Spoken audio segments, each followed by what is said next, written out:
IB officer Ankit Sharma हत्याकांड में सजा का ऐलान हो गया है। कड़कड़डूमा कोर्ट ने ताहिर हुसैन समेत सभी 5 दोषियों को उम्र कैद की सजा सुनाई है।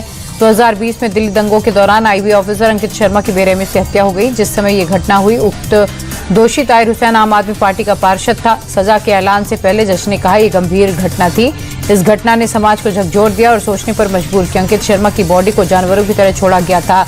कोर्ट ने कहा, अपराध को अंजाम देने का तरीका बेहद क्रूर था। आईबी ऑफिसर अंकित शर्मा हत्याकांड में सजा का ऐलान हो चुका है। उम्र कैद की सजा मिलने के बाद ताहिर हुसैन का बयान सामने आया। कोर्ट से बाहर जाते वक्त ताहिर हुसैन ने कहा, हम हाईकोर्ट में अपील करेंगे और हमें हाईकोर्ट से इंसाफ मिलेगा। ताहिर हुसैन की उम्र कैद पर दिल्ली की सीएम रेखा गुप्ता का बयान आया। उन्होंने कहा कि दिल्ली की जनता आम आदमी पार्टी से जवाब चाहती है। ताहिर हुसैन की गिरफ्तारी के बाद भी अरविंद केजरीवाल ने ताहिर हुसैन का समर्थन किया था। कोर्ट से उम्र कैद की सजा मिलने के बाद वो जनता के सामने आए और ताहिर पर अपनी पार्टी की राय रखें। बीजेपी नेता कपिल मिश्रा ने कहा कि ये तो बस न्याय की शुरुआत है। कपिल मिश्रा ने ताहिर हुसैन के हाईकोर्ट जाने पर रिएक्ट किया और कहा कि हाईकोर्ट से ताहिर हुसैन को फांसी की सजा मिलने की उम्मीद है। बीजेपी नेता ने कहा, जिस बेरहमी से आईबी ऑफिसर की हत्या हुई थी, उसे कोई भूल नहीं सकता। ताहिर हुसैन की उम्र कैद पर दिल्ली बीजेपी के अध्यक्ष हर्ष मल्होत्रा ने कहा कि कोर्ट ने दूध का दूध पानी का पानी कर दिया। उन्होंने कहा कि केजरीवाल ने ताहिर हुसैन को संरक्षण देने का काम किया था, लेकिन अब आम आदमी पार्टी का असली चेहरा सबके सामने है।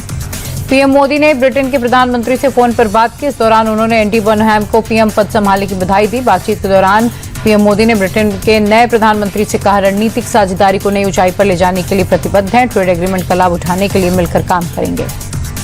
पीएम मोदी की अध्यक्षता में हुई कैबिनेट मीटिंग में कई फैसलों पर मुहर लगी। बैठक में ऊर्जा क्षेत्र के लिए बड़ा फैसला लिया गया। केंद्रीय मंत्री अश्विनी वैष्णव ने बताया, सरकार ने प्रधानमंत्री सूर्य सरोवर योजना को मंजूरी दे दी है।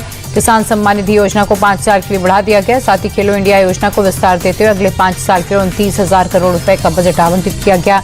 इसके अलावा समुद्र मंथन योजना के लिए भी 84,000 करोड़ का फंड मंजूर किया गया। चढ़ावा चोरी पर विपक्ष के नाटक पर बीजेपी भड़क गई। मंत्री गिरिराज सिंह ने कहा, विपक्ष सोची समझी रणनीति के तहत सनातन धर्म और साधु संतों का अपमान कर रहा है। विपक्ष ने हमारे साधु संतों को चोर दिखाने की कोशिश की। अपमान नहीं है तो फिर क्या है? जिसने चोरी की वो जेल में है, लेकिन आप सनातन और भगवा को गाली देंगे, ये नहीं चलेगा। समाजवादी पार्टी की सांसद रुचि वीरा का बयान सामने आया। हमने सांकेतिक तौर पर चंदा चोरी के खिलाफ संसद परिसर में प्रदर्शन किया। जो चंदा चोरी हुआ उसे रोकना सभी सनातनियों और विपक्ष की जिम्मेदारी है। हमारी अपील है, प्रधानमंत्री आए और इस मुद्दे पर जवाब दें। रुचि वीरा ने आरोप लगाया, जिस भगवान राम के नाम पर बीजेपी वजूद में आई, आज उन्हीं भगवान को ये बेच रहे हैं। कर्नाटक में सोमवार को डीके शिवकुमार सरकार का मंत्रिमंडल विस्तार होगा। सोर्सेज के मुताबिक 18 नए मंत्री को शपथ दिलाई जा सकती है। कैबिनेट में शामिल होने वाले संभावित विधायकों के नाम भी सामने आए। सोर्सेज के मुताबिक लिंगायत समुदाय से एसएस मल्लिकार्जुन समेत 4 मंत्री बन सकते हैं। इसके अलावा नागेंद्र, अजय सिंह रजवान, श्रीनिवास माने, यशवंत पाटिल, लक्ष्मी हेबलकर को भी मंत्री बनाया जा सकता है।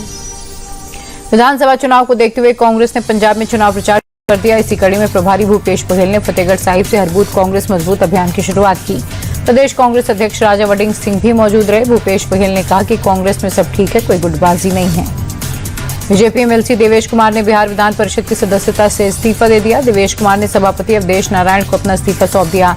माना जा रहा है उनकी जगह सम्राट सरकार में पंचायती राज मंत्री दीपक प्रकाश को एमएलसी बनाया जा सकता है। दीपक बिहार विधानसभा के किसी सदन का सदस्य नहीं है, फिर भी वो मंत्री बने हुए हैं। गुरुवार को सुप्रीम कोर्ट ने सम्राट सरकार से जवाब मांगा था। सरकार से पूछा था कि दीपक प्रकाश किसी सदन के सदस्य तो नहीं, तो वो 6 महीने से अपने पद पर क्यों बने हुए हैं। राजस्थान में छात्र संघ चुनाव की मांग जोर पकड़ चुकी है। पिछले 4 सालों से छात्र संघ का चुनाव न होने से छात्र संगठनों में नाराजगी है। आज जयपुर में बड़ी संख्या में एनएसयूआई कार्यकर्ता प्रदर्शन के लिए सड़कों पर उतरे। यातायात व्यवस्था बाधित होने पर मौके पर जब पुलिस पहुंची, तब भी एनएसयूआई कार्यकर्ता वहां से हटने को तैयार नहीं हुए। पुलिस ने हल्का बल प्रयोग कर प्रदर्शन कर रहे एनएसयूआई कार्यकर्ताओं को हिरासत में लिया। पश्चिम बंगाल से गिरफ्तार जैश के आतंकी को कोर्ट ने 14 दिन की पुलिस कस्टडी में भेज दिया। एसटीएफ और बंगाल पुलिस ने हामिद मंडल को वर्धमान के पौष इलाके से दबोचा था। एसटीएफ का दावा है कि हामिद मंडल सीएम शुभेंदु अधिकारी पर हमले की साजिश कर रहा था। मुख्यमंत्री की रेकी के लिए 3-4 महीने पहले उसने किराए पर फ्लैट लिया था।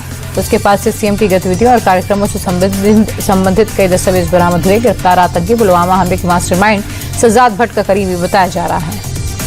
गुजरात के आनंद जिले में लगातार हो रही बारिश ने हाल बेहाल कर दिया। कई इलाकों और बाजारों में पानी भर गया, जिससे लोग घरों में कैद होने को मजबूर हो गए। प्रशासन हालात पर नजर बनाए हुए है। लोगों से अपील की गई कि बहुत जरूरी होने पर ही घर से बाहर निकलें। अहमदाबाद में भारी बारिश के बाद कई इलाकों में जल जमाव दिखा। शहर की सड़कों पर जगह जगह पानी भर गया, जिसके बाद लोगों को आने जाने में दिक्कतें हो रही हैं। कई इलाकों में घुटनों तक पानी भर गया। वहीं मौसम विभाग ने अगले 2 दिन में गुजरात के कई जिलों में भारी बारिश की चेतावनी दी। 2 अगस्त तक कई जिलों में भारी बारिश होनी है। बुधवार को पंजाब सरकार के कार्यक्रम के बाद सरकारी कॉलेज रूपनगर का फुटबॉल ग्राउंड जलजमाव की स्थिति से जूझ रहा है। बारिश का पानी मैदान में भर जाने से वहां खेलने वाले खिलाड़ियों और आम लोगों को भारी दिक्कतें हो रही हैं। स्थानीय लोगों ने यह भी आरोप लगाया है कि सीएम के काफिले के लिए कॉलेज ग्राउंड की मुख्य दीवार भी तोड़ दी गई। वाराणसी में भी वीआईपी मूवमेंट और त्योहारों के दौरान सुरक्षा व्यवस्था को मजबूत बनाने के लिए हाई लेवल मॉक ड्रिल की गई, जिसमें एनएसजी कमांडो सहित कई सुरक्षा एजेंसियों ने हिस्सा लिया। इसका मकसद सुरक्षा एजेंसियों के बीच बेहतर तालमेल बनाना है। ये mock drill police line helipad से शुरू होकर सर्किट हाउस, काल भैरव मंदिर और श्री काशी विश्वनाथ धाम तक के पूरे रूट पर की गई। महाराष्ट्र के बुल्डाना में एक बैंक मैनेजर को थप्पड़ मारने का मामला सामने आया। थप्पड़ मारने वाला स्वाभिमानी किसान संगठन का जिला अध्यक्ष अमोल पाटिल है। अमोल ने कहा कि कर्ज माफी के लिए बैंक मैनेजर किसानों से बदसलूकी करते हैं, धमकाते हैं। अगर उनकी जुबान नहीं सुधरी तो और सबक सिखाएंगे। अपने ऊपर लगे आरोपों को बैंक मैनेजर ने खारिज कर दिया। शिकायत के बाद पुलिस ने केस दर्ज कर लिया।